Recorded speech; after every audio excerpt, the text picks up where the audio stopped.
Hey guys, in this video I'm showing you how to create events in Mixpanel so you can track user actions, understand behavior, and improve your website or app experience without needing a developer by your side. First off, log into your Mixpanel account and go to Events in the left menu. Click Create New Event and choose how you want to track it, either through code or using visual tools like the in-app editor. Next, name your event something clear like signed up, added to cart, or watched video. Then define the trigger, like a button click or page view. Here's a pro tip.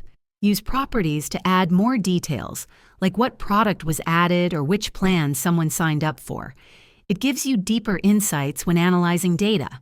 Don't forget, after creating events, test them by performing the action yourself and checking if they show up in live view.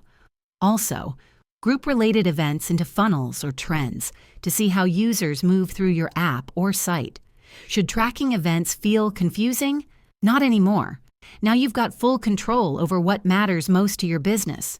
Thanks for watching.